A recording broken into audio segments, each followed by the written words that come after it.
안녕하십니까. 안녕하세요. 오늘 고린도전서 15장 끝부분입니다.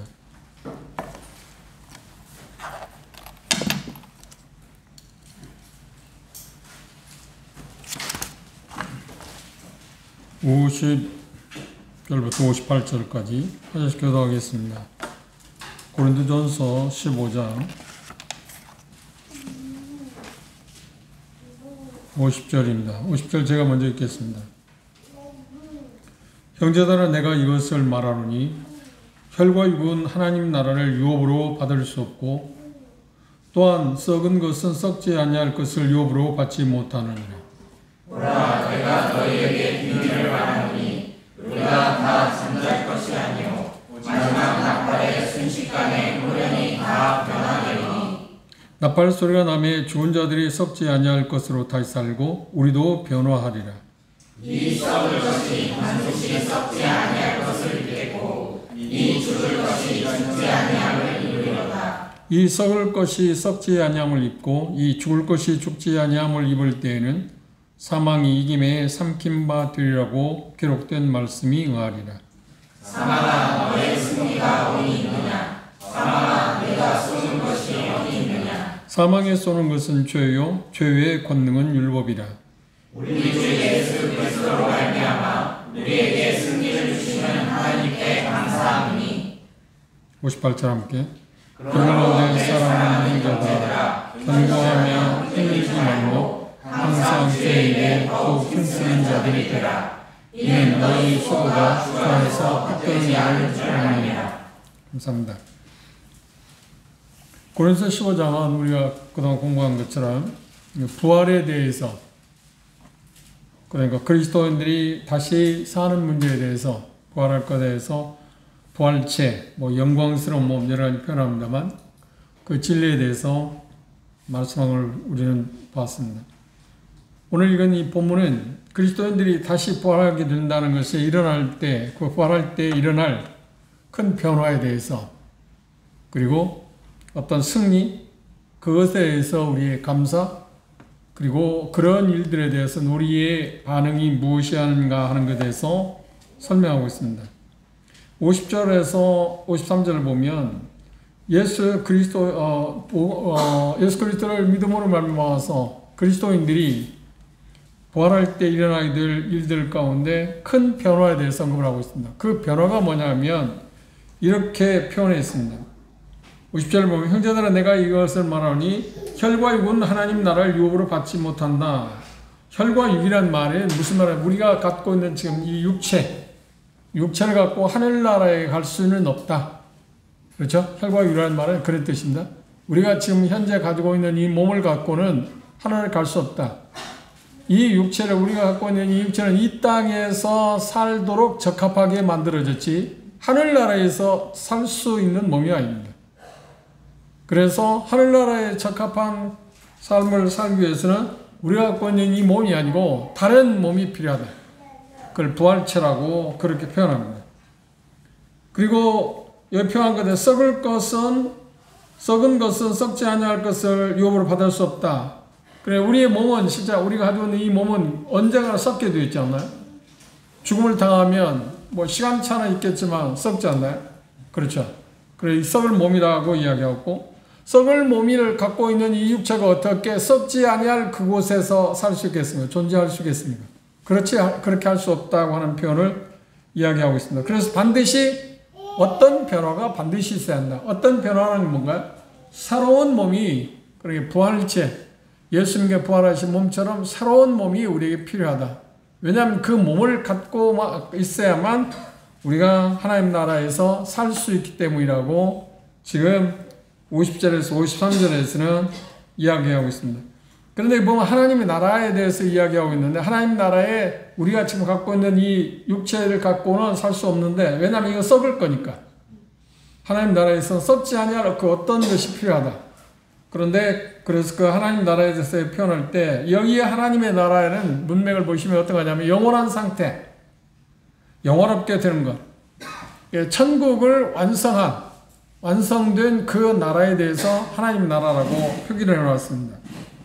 인간의 몸은 썩지 아니할 것을 유업으로 받게 적합하지 않습니다. 하늘나라, 하나님의 나라라고 하는 것은 썩지 아니할 나라지 않나요? 그런데 썩지 아니할 그 나라를 우리가 가서 살기 위해서는 지금 가지고 있는 몸으로는 가능하지 않다. 그래서 새로운 부활체가 필요하다고 하는 것을 지금 이야기하고 있습니다. 42절에서 44절에 우리가 공부한 겁니다. 한 번씩간 42절에서 보면 이렇게 표현했습니다. 죽은 자의 부활도 이와 같으니 썩을 것으로 심고 썩지 아니할 것으로 다시 살며 욕된 것으로 심고 영광스러운 것으로 다시 살며 약한 것으로 심고 강한 것으로 다시 살며 육의 몸으로 심고 신령한 몸으로 다시 사나니 육의 몸이 있은즉 신령한 몸이다. 여기 표현하고 있는 것처럼 신령한 몸이 필요하다. 신령한 몸이 아니고서는 하나님 나라에서 살 수가 없다. 그러니까 다른 말로 하면 우리가 지금 갖고 있는 이 육체를 갖고는 하나님 나라에 적합하지 않다. 하나님은 우리에게 지금 갖고 있는 육체는 이 땅에서 삶을 살아가기 적합하다. 적합하기는 하지만 만드셨지만 우리 죄로 말미암아서 많은 문제가 있잖아요. 그렇죠. 질병, 수많은 종류의 그 질병들. 그래서 육체는 점점점 쇠약해집니다.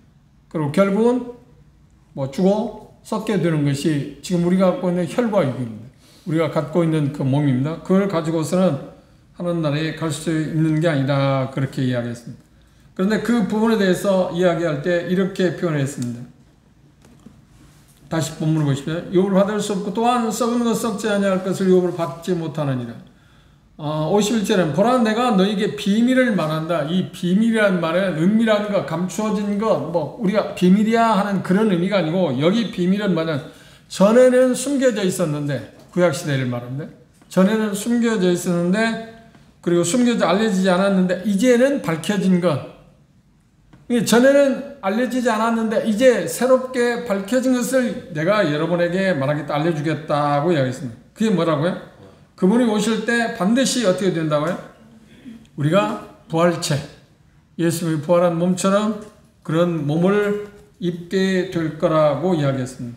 그런데 그런 몸을 입기 위해서는 여기 표현 가운데 뭐냐면 부활할 자들, 그러니까 데살로니가전서의 4장에서는 그것을 좀 더 구체적으로 이야기했습니다. 데살로니가전서 4장을 볼까요?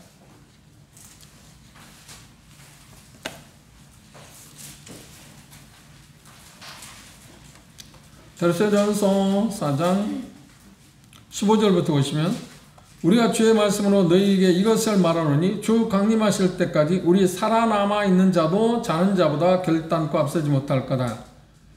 그리스도 안에서 죽은 자를 잠자는 자라고 말하고 그때까지 살아있는 자들에 대해서 이야기를 하고 있어요. 두 종류의 사람들이.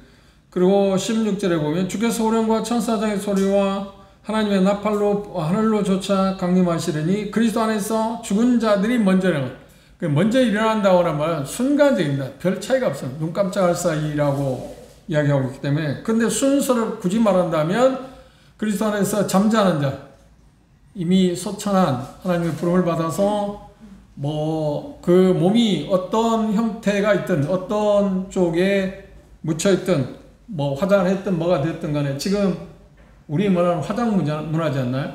화장하지 않으면 매장하기가 생각보다 까다롭습니다. 매장할 수 있는 공원묘지가 있기는 하더라고요. 전에 충주에서 보니까 그런 공원묘지가 있더라고요. 그런데 대다수는 화장을 해야만 매장하도록 그렇게 지금 되어 있습니다. 그런데 그런 것이 됐든 어떻게 됐든 간에 죽은 후에 방법은 어떤 것이 됐든 간에 썩어지는 사람들, 죽은 자들입니다. 죽은 자는 뭔들이라고 17절에 그 후에 우리 살아남은 자도 저희와 함께, 저희는 누구예요? 잠자는 자, 이미 죽었든 잠자는 자, 그들과 함께 구름 속으로 끌어올린다고 해서 휴거, 잡아챈다, 낚아챈다, 공중에서 주를 영접하게 하실 거라고 이야기했습니다. 그 부분을 여기에서는 뭐라고 표현하냐면 다시 본문으로 돌아와서 고린도서 15장입니다. 51절에 보라 내가 너희에게 비밀을 말하는데 전에 알려지지 않았는데 새로운 사실을 분명히 말해주고 싶은데 그게 뭐냐면 우리가 다 잠잘 게 아니다. 다 잠잘 게 아니라는 말은 무슨 말이야? 다 죽지는 않을 거다. 예수님 오시면 살아있는 사람도 있을 거 아닙니까? 쉬운 말로 하면 오늘 주님께서 오시면 제 천친이 어제 그저께인가 그 소천을 했습니다. 근데 오늘 주님이 오시면 제 천친은 지금 잠자는 3일 동안 잠자는 거죠. 오늘 오시다면. 그런데 나는 지금 살았잖아요. 그런데 이 표현 가운데 다 잠잘 게 아니라 예수님이 오실 때 다 그리스도인들이 다 죽는 게 아니라 살아있는 사람도 있을 거다 하는 얘기예요. 무슨 말인지 이해하시겠죠? 그런데 마지막 나팔에 순간적으로 순식간에 혼이 다 변할 거다. 누가?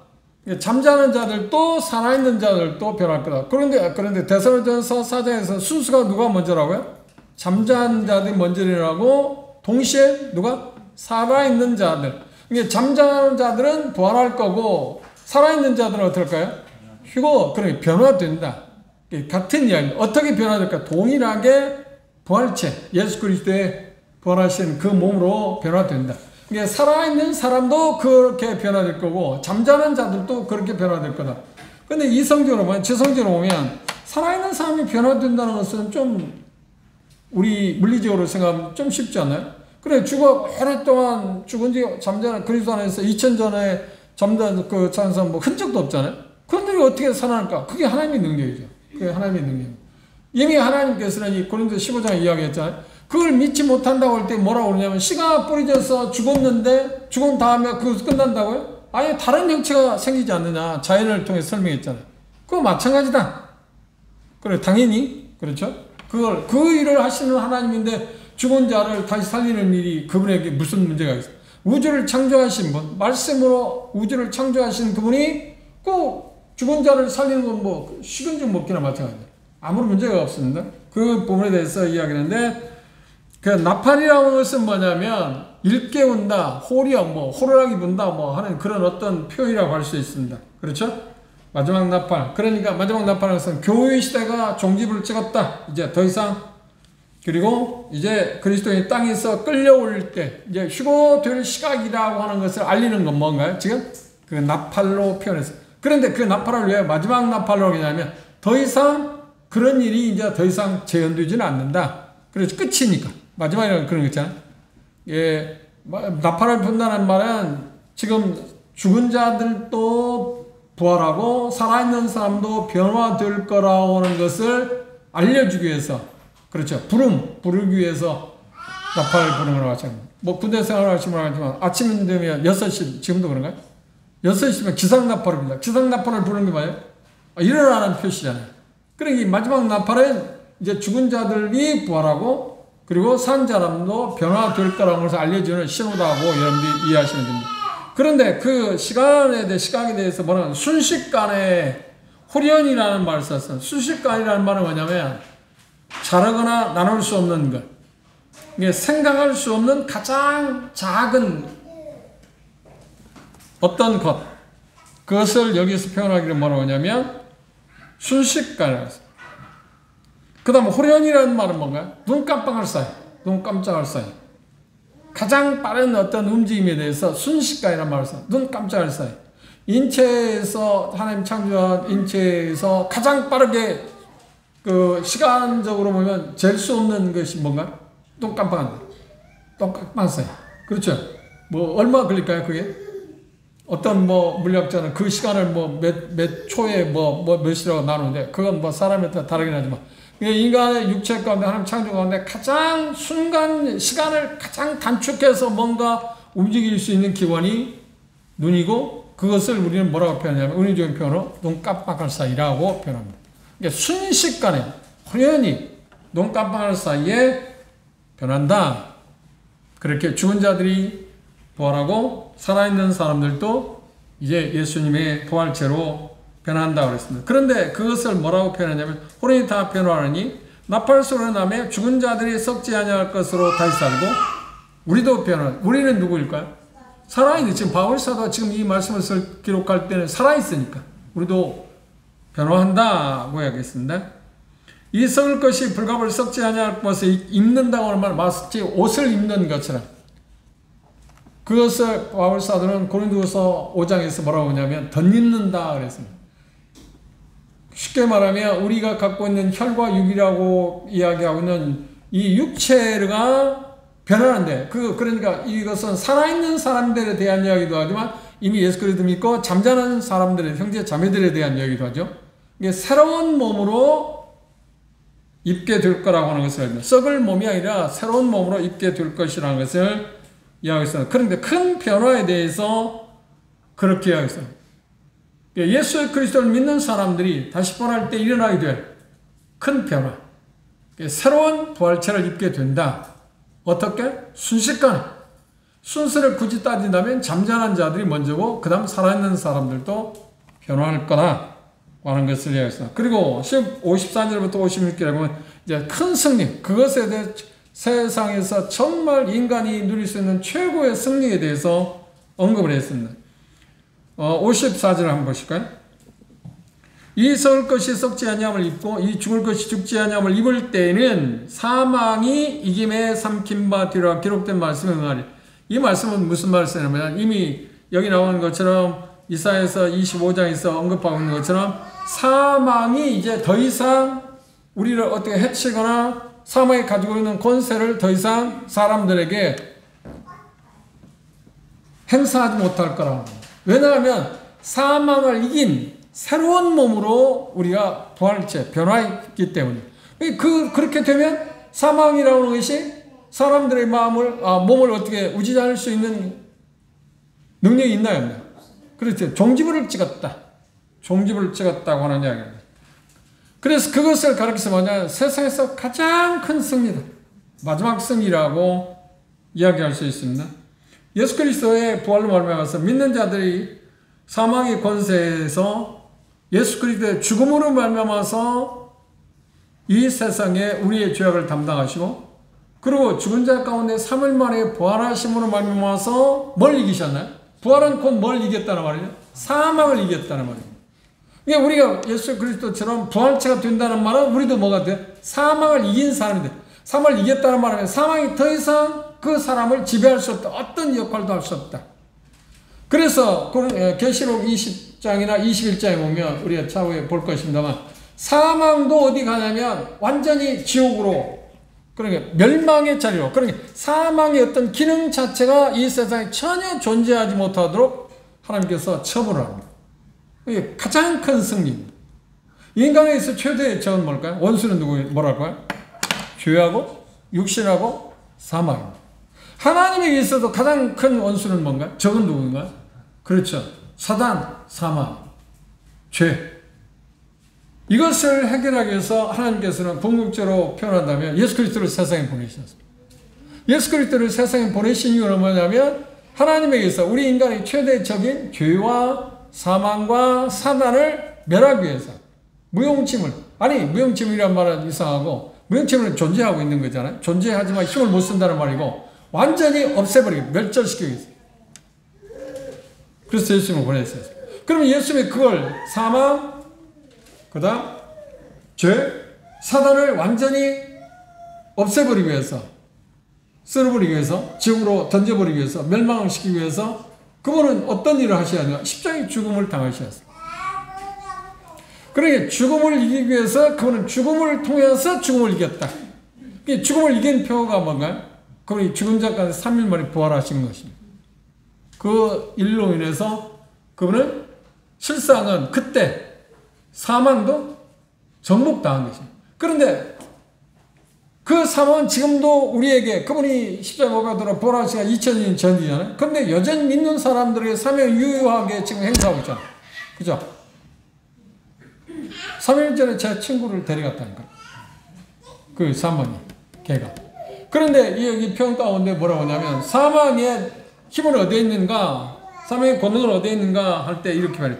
사망에 쏘는 것은 죄다. 그러니까 사망에 쏘는 것은 죄다는 말은 사망이 오는 이유가 뭐냐, 근원이 뭐냐면 죄다. 죄 때문에 사망이 왔다. 그러면 그런 쪽에서 말하자면 예수님께서는 뭘 없앴다는 말입니까? 뭘 없애야 사망이 더 이상 우리를 침해하지 못한다, 막을 수 있다고요? 죄를 없애요. 그래서 예수님 십자가에 죽으신 것은 죄 문제를 해결한 것입니다. 그리고 예수 그리스도의 십자가에 부활하신 것은 죄와 관련해서 한다면 죄 문제가 완전히 해결됐기 때문에 로마서 4장 24절에 말한 것처럼 의롭다 칭함을 받게 되었다고 말합니다. 우리가 의롭게 되었다고. 그렇죠? 예수 그리스도의 부활은 정말 중요한 일, 너무나도 중요한 사건입니다. 이 말씀을 좀 은유적으로 표현한다면 우리가 상식으로 그렇게 알고 있습니다. 벌이 사람들에게 쏘잖아요. 그걸 침이라고 하잖아요. 그런데 벌마다 침을 갖고 있는 몇 개를 갖고 있다? 한 5개, 2개, 3개? 몇 개가 어디 있어요? 딱 하나밖에 없답니다. 신기하잖아요. 한 번 쏘면 그 벌은 더 이상 쏠 데가 없어. 한 번 쏘면. 침을 한 번 꽂았으니까. 2개, 3개가 있는 게 아니라 딱 하나밖에 없어. 그런데 사망이란 그 침이 누구에게 꽂았어요? 예수 그리스도. 죄가 우리에게 주는 사망을 가져오는 그 죄가 누구에게 꽂혔어요? 쏘았어요? 예수님. 은혜적인 표현입니다. 그래서 죄가 더 이상 쏠 사람이 있나요, 없나요? 침이 하나밖에 없으니까. 그리스도 안에 있는 사람들은 사망의 침을 받을 수가 없어요. 쏠 수가 없어요. 쏘일 수가 없다는 거예요. 왜요? 이미 그리스도께서 그리스도 안에 있는 사람을 대신해서 그분이 어떻게 해요? 그래, 사망의 그런 게 죄의 침을 받았기 때문입니다. 더 이상 쏠 힘이 없어요. 아울러서 사망도 그리스도 안에 있는 사람들은 어떻게 침해할 수 있어요? 없어요? 없어. 그런데 궁극적으로는 침해할 수 없는데 지금 여전히 사망이 왕노릇하고 있는 것은 사실. 왜? 죄 때문에. 그런데 이 말씀에서 그분이 오시게 되면 다시 말하면 예수 그리스도를 믿는 사람이 15장에서 주제대로 그리스도인들의 부활, 예수 그리스도의 부활에 대해서 말하는 게 아니라 예수 그리스도를 믿는 사람들의 부활에 대해서 이야기하고 있잖아요. 그런데 15장 주제가 그렇죠? 그럼 예수 그리스도를 믿는 사람이 부활하게 되면 죽은 자들이 먼저 부활하고 살아있는 사람이 변화하게 되면 사망이라는 게 힘을 쓸 수 있는 게 있어요, 없어요?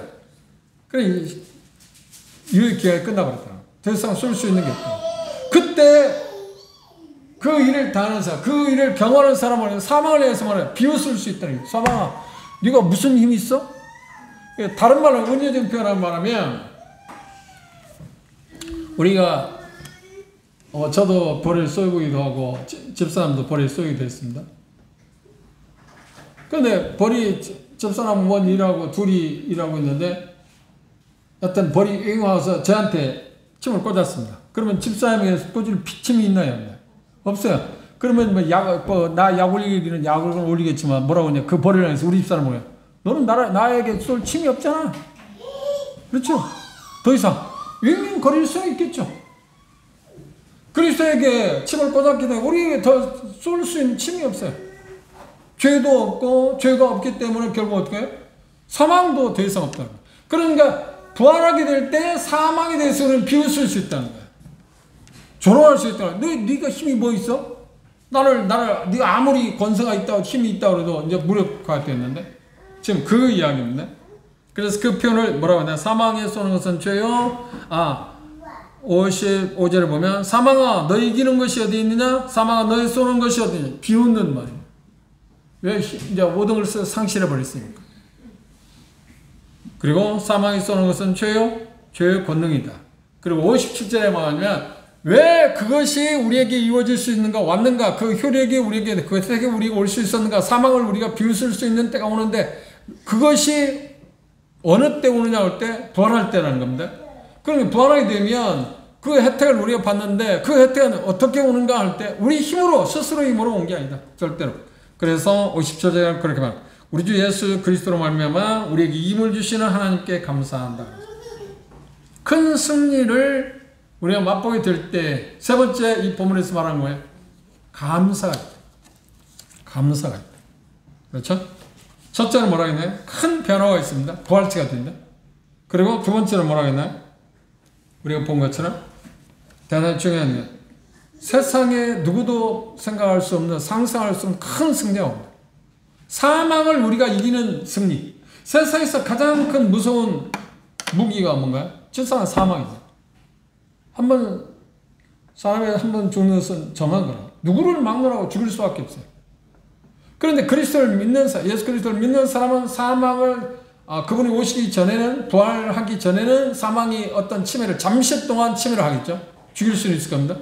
그러나 그게 완전한 죽음이 아니기 때문에 뭐라고 표현했다고요? 은혜의 표현은 잠잔다. 잠잔다는 말은 무슨 언제가 깨어난다는 말입니다. 언제가 깨어난다. 그래, 이 소망이 있을 때 그것을 데살로니가전서 4장에서 이야기해. 그 사실을, 진리를 이야기하고 뭐라고 하냐면, 이 말로 서로 유래라. 이 말로 서로 유래. 장례식의 메시지가 그런 게 아니에요. 주로.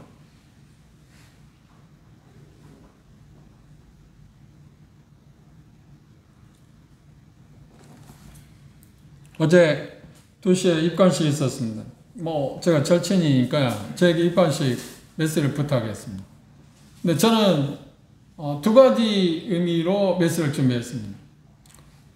그 자리에서는 그런 표현을 하지 않았지만, 장례식의 목적이, 가장 큰 목적이 뭐냐면, 그 관계자들, 그런 유족들인데, 유족들을 위로하는 것이 장례식의 가장 큰 목적입니다. 물론 거기에 복음을 전한다지 여러 가지 그런 게 있을 수는 있습니다. 근데 우리는 좀 그것을 좀 생각해 봐야 할 거라고 생각해요. 그 다음, 두 번째가, 장례식의 메시지는 유족들을 위로하는 것이 첫 번째고, 그 다음 뭐냐면, 부처로 그 예수님에 대해서 이야기해서 그 장례식에 온 사람들에게 예수님에 대해서 어떤 관심을 갖게 하든지, 어떤 죽음에 대해서 생각하게 한다든지, 그런 것들을 이야기할 수 있을 겁니다. 이게 복음과 관계된 이야기를 할 수 있을 겁니다. 그렇죠? 장례식의 모든 메시지는 그래야 한다고 생각해요.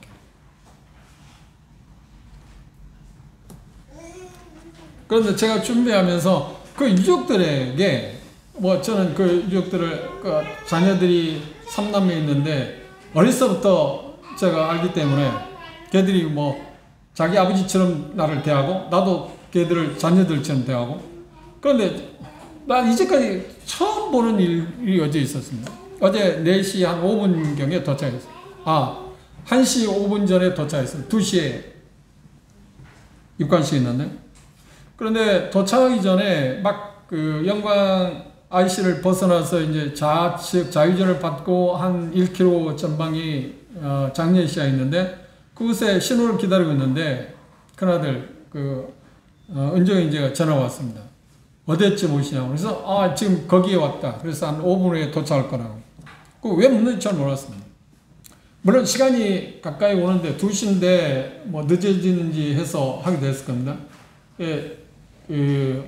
한 500m를 두고 두 개의 그 장례식장이 있더라고요. 하나는 영광 장례식장이고 하나는 영광 제일 장례식장. 그 영광 장례식장인가? 거기에 이제 유턴해서 들어갔습니다.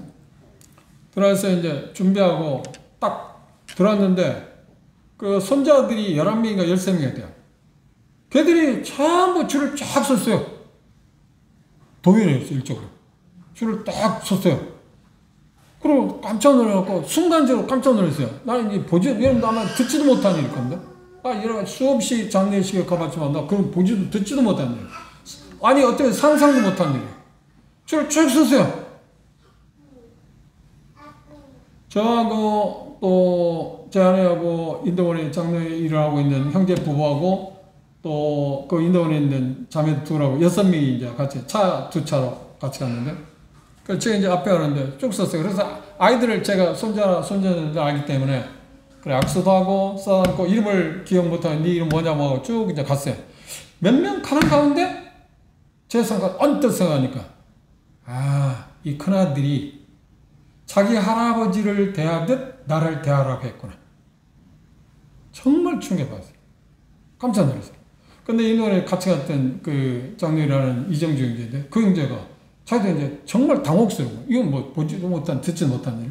그 안에 이제 식당에는 여러 전국 아니지만 거의 호남 지역에서 그러니까 입관식 의식을 함께 하기 위해서 온 많은 일꾼들이 지금 식사를 하고 있습니다.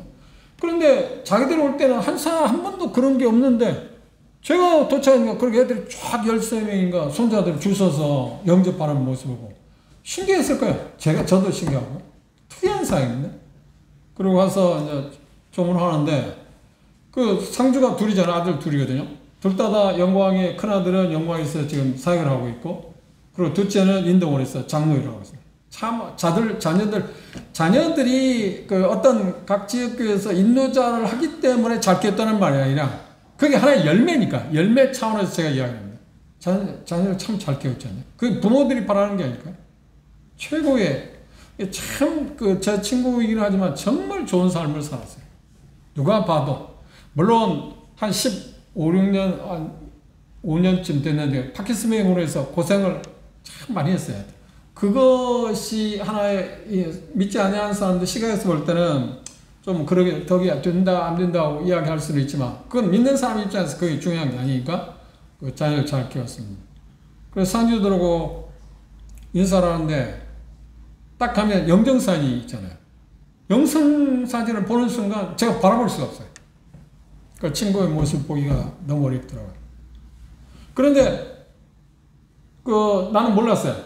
그런데 밥 먹으러 가니까 다른 형제들이 뭐라고 하냐면 저 상주 두 형제들이 뭐 이제까지 우리가 할 때 울지도 않았는데 눈물도 안 하는데 왜 형제님이 오니까 우냐?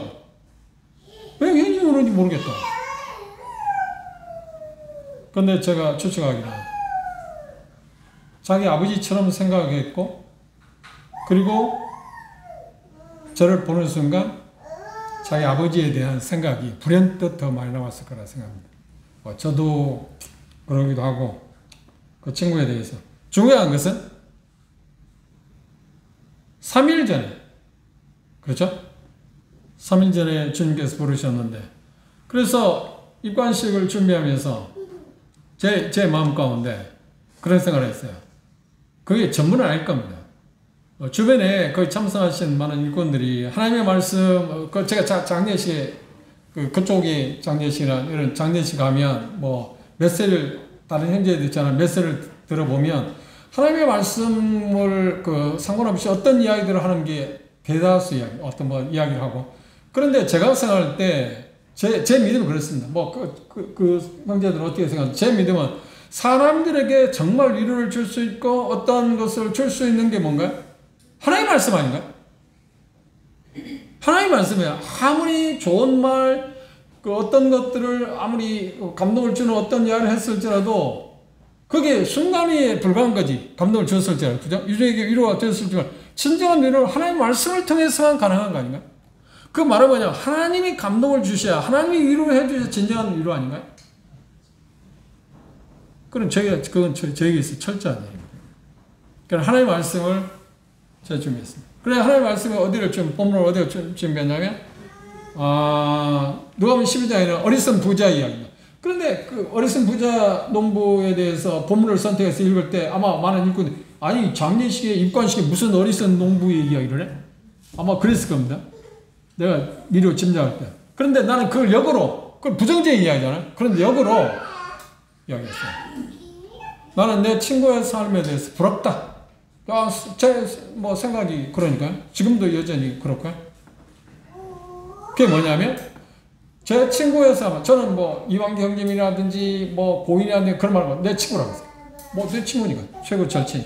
그런데 어제 양력을 보니까 구원받은 연수도 같고 제가 3개월 좀 벌었더라고요. 거기는 8월달이고 나는 5월달이니까. 그리고 육신으로 태어난 날이 음력 2월 초하루예요. 똑같아요. 그리고 생일만 돌아오면 항상 전화하고 생일 잘 지내고 있냐고 하고 그러거든요. 그러니까 특이한 점이 있어요. 나중에 알고 보니까. 저 친구가 살아온 삶에 대해서 나는 이 본문을 통해서 부정적인 이야기인데 긍정적인 쪽에서 접근해서 하나님의 말씀을 통해서 유족들에게 위로해 주고 싶다. 그건 뭐냐면 결론적인 부분입니다. 내 친구는 누가 뭐래도 하나님께 부유한 사람이었다. 하나님에서 정말 부유한 사람이었다. 그게 내가 부러운 거예요.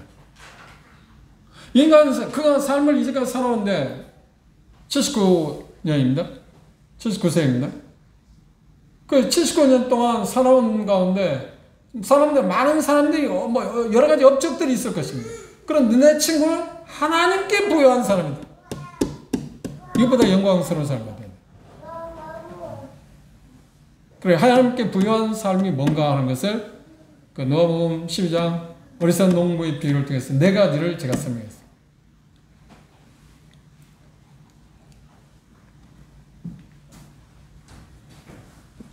그리고 중요한 것은 뭐냐면 그렇지. 내 친구는 지금 죽음이라는 것이 이제 잠자는 순간입니다. 무덤에 지금 영광에서 가까운 사설 뭐라고 할까요? 연화장은 화장하는 데고 압골당이라고 하잖아요. 그곳에 안치했다고 1시에 끝났다고 1시 되니까 전화가 왔더라고요. 다 마쳤다. 전화가 왔더라고요. 그렇지 않아도 제가 이제 오전 7시에 발의식을 했으니까 끝났을 것 같아서 전화할까 했는데 전화가 왔더라고요. 다 마치고 지금 집으로 돌아가고 있다고 하는 이야기를 하더라고요. 근데 중요한 것은 뭐냐면 주님이 오시면 제 친구는 어떤가요? 그렇죠. 순간적으로 부활할 것입니다. 그리고 저도 만날 것입니다. 그리고 손에 손을 잡고 지금 올림픽 이야기 아닙니다. 손에 잡고 공주에서 그분을 만나야 될 것입니다. 그 소망이잖아요. 우리 희망이 아닙니다. 이건 희망사항입니다. 소망입니다. 소망은 뭐라고요? 확정된 기대. 확정된 기대라니까요. 이미 정해진 것, 필연적으로 누구도 그걸 훼손하거나 막을 수 없는 확실한 것. 그렇죠. 이미 정해진 것. 그것에 대한 기대가 뭐냐면 소망이라고 성경이 이야기해요. 희망사항이 아닙니다. 하나님 우리 말씀, 여기 말씀에도 그렇게 말씀하셨어요. 본문의 마지막 절을 한번 보십시오. 뭐라고 이야기했나요? 이는 너희 수고가 주 안에서 뭐라고요? 헛되지 않을 줄 압니다. 확실하다 라고 하는 이야기를 하고 있습니다. 그때 우리는 누구나 이제 죽음에 대해 사망에 대해서 우리는 비웃어 코웃음 칠 것입니다. 그런데 죽음에 대해 사망에 대해 비웃어 코웃음을 치기 위해서 조롱할 수 있기 위해서는 누가 그 일을 그런 신분 그런 능력을 우리에게 주시냐면 예수 그리스도 의 평 가운데 예수 그리스도로 말미암아 우리에게 이김을 주시는 하나님께 뭐라고 했어요? 감사합니다. 예수님이 그 일을 하셨기 때문이에요. 그런데 우리는 그걸 믿음으로 말미암아서 그 혜택을 그냥 받는 것이잖아요. 그걸 선물이라고 표현하고 있잖아요. 그래서 모든 것을 누구에게 돌리는가요? 그렇죠. 그 일을 성취하신 예수님께. 그분에게 우리는 어떻게 감사한다. 그것이 우리가 해야 가장 중요한 항목 아닌가요? 감사와 찬양. 내가 그분의 나라에 갈 때 내가 이곳에 오게 하신 분은 주님입니다. 우리는 다 말할 것입니다. 그리고 그것은 내가 한 것이 아니라 주님께 십자가에 죽으시고 부활하신 것으로 인해서 내가 이곳에 오게 되었습니다. 주님의 은혜로 말미암은 것입니다. 라고 고백하고 고백 가운데 감사하고 찬양할 것입니다. 그렇죠. 그날이 우리에게 언제 올지는 모릅니다.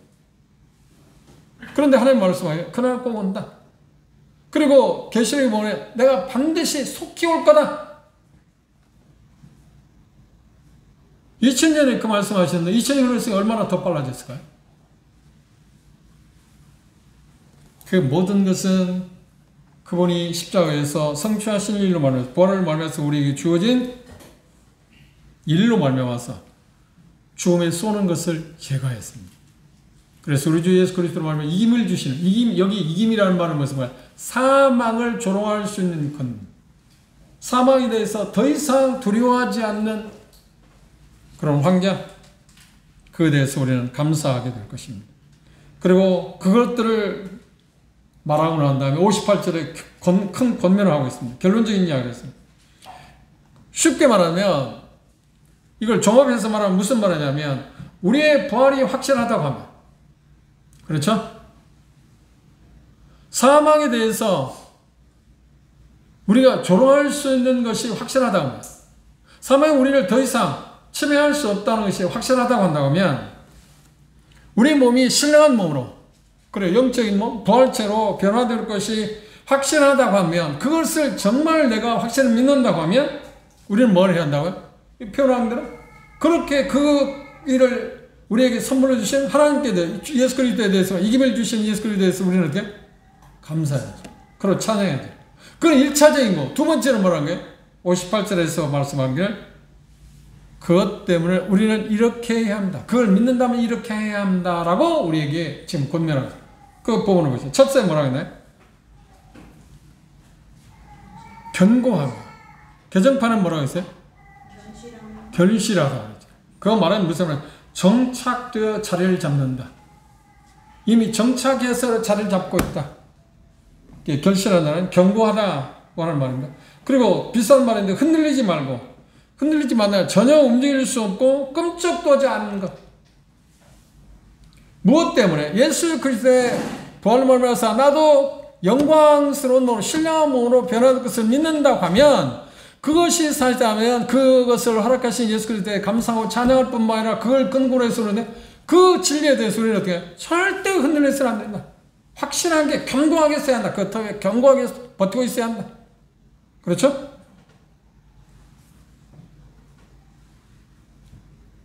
그 다음 세 번째로 뭐라 했나요? 더욱 힘써야 한다. 이 더욱 힘써야 한다는 말은 무슨 말인지 요구 조건을 넘어선 것 과하게 하다 그런 뜻입니다. 그런데 이 말의 의미를 우리가 이해하기 위해서 그렇게 산 사람의 신뢰가 하나 있습니다. 한번 보십시오. 한번 찾아보세요. 그러면 우리가 이 말이 더욱 힘쓴다는 말이 도대체 무슨 말인가 하는 것을 우리가 쉽게 더 이해하고 다가설 수 있다고 해서 빌립보서를 보십시오. 빌립보서 2장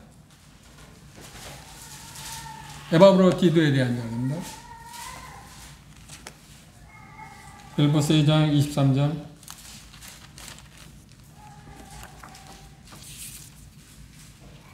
읽어보실까요? 함께 읽어봅시다. 빌립보서 2장 23절 시작. 그러므로 내가 내 일에 어떻게 될 것을 보아서 곧 이 사람을 보내기를 바라고 나도 속히 가기를 주 안에서 확신하노라. 25절 그러나 에바브로디도를 너에게 보내는 것이 필요한 줄로 생각하노니 그는 나의 형제요 함께 수고하고 함께 군사된 자요 너희 사자로 나의 쓸 것을 돕는 자. 30절 읽어봅시다. 시작. 저가 그리스도의 일을 위하여 죽게 이르렀어도 자기 목숨을 돌아보지 아니한 것은 나를 숨기는 일에 여기 표현 가운데 대단히 같은 표현입니다. 저가 그리스도의 일을 위하여 뭐 했다고요? 죽기에 이르렀어도 여기 표현하는데 더욱 힘쓰다. 더욱 힘쓴다는 말은 뭐예요? 죽음에 이를 정도까지 주의 일을 힘쓴다. 왜? 예수님께서 우리에게 사망에 대해서 전혀 해를 끼치지 않도록 쉬운 말로 긍정적으로 영생을 주셨기 때문에 그분을 위해서 우리가 살아도나 그날이 올 때까지 우리가 할 일이 뭐라고요? 첫째가 뭐라고요? 견고해야 한다. 흔들리지 말아야 한다. 그 다음 두 번째 뭐라는데? 같은 말입니다. 견고하고 흔들리지 말고 세 번째로 뭐라는 거예요? 주의 일에 더욱 힘쓰는 자다. 과하게 정말 과할 정도. 그리고 또 하나 더욱 힘쓰다는 표현이 뭐라고 하냐면 예수님이 십자가 못 박혀 돌아가신 6일 전에 마리아가 자기에게 준비한 1년의 품삯을 주고 살 수 있는 300데나리온에 되는 옥합을 깨트린 일 있잖아요. 그런 것도 같은 거죠. 그런데 제자들은 가룟 유다는 그걸 보고 허비한다고 그랬잖아요. 아니요.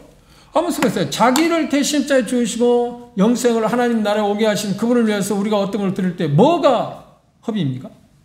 허비라는 단어는 무슨 뜻인가요? 100원짜리밖에 안 되는데 거기 1000원을 드린다고 하면 허비잖아요. 그렇죠? 그런데 예수 그리스도를 위해서 300데나리온을 드리는 게 허비인가요? 3억 드리는 게 허비일까요? 아니지. 우리 자신을 다 드리도 허비가 아니잖아요. 그렇게 하는 것을 뭐라고 하냐면 더욱 힘써. 무슨 일이에요? 주의 일. 그리고 결론적으로 말하는데 그렇게 하게 되면 그게 헛되지 않다. 그건 헛되지 않다. 왜? 그때 우리가 부활하게 될 때 반드시 우리가 월등을 받을 때 상을 받게 될 거예요. 결론은 확실합니다. 예수 그리스도의 부활로 말해서 우리가 다시 부활하게 된다는 것을 믿는다고 하면 우리는 견고하고 흔들리지 말아야 할 뿐만 아니라 주의 일에 더욱 힘써야 합니다.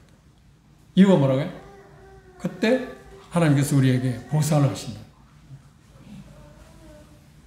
주와 내 자신의 부활, 그렇죠? 죽음을 언젠가 내가 비웃을 그 날을 우리가 소망한다고 하면 이 견고한 이 진리에 부활의 교리에 있어 진리에 굳게 서야 할 뿐만 아니라 흔들리지도 말고 주의 일에 더욱 힘씁시다. 이것이 바울 사도가 그리스도인들의 부활에 대해서 언급하면서 결론이 그것입니다. 주의 일에 더욱 힘쓰는 사람이 됩시다. 더욱 힘쓴다는 말이 무슨 말을 알았죠? 에바브로디도를 경험을 이야기해서 그런 죽음에 이르기까지. 그런데 실상은 죽음에 이르는 정도에 갔었는데 하나님이 특별히 그를 살리셨습니다. 이건 정말 대단한 일입니다.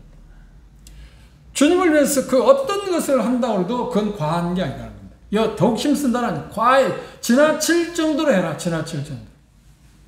그럼 우리의 삶을 한번 생각해 보세요. 주님을 섬기는 일에 있어서 시간, 우리의 돈, 어떤 정성, 물질, 그 어떤 탤런트, 그 어떤 것도 주님을 섬기는 일에 도움이 되지 않는다면 어떤가? 이 말씀에 간다면 그쪽에서 우리의 마음을 기울여서는 안 됩니다. 하나님의 뜻을 성취하는 일에 우리는 전력 투구해야 합니다. 왜요? 언젠가 우리가 부활할 거니까. 언젠가 부활할 거니까. 그 소망이 있으면 우리는 여기 말씀한 것처럼 더욱 주님의 일에 힘쓸 수밖에 없다. 그럼 반대로 주의 일에 힘쓰지 않고 게으름 부린다는 말은 뭐는 거예요? 부활을 지금 기대하지 않기 때문에.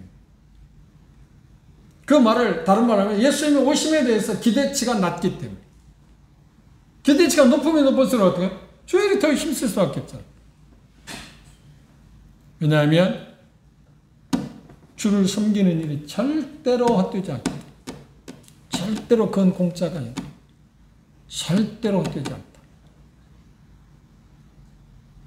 이게 고린도서 15장 그리스도인들의 부활에 대해서 언급하고 마지막 우리에게 하나님께서 바울사를 통해서 권면하시는 말씀입니다.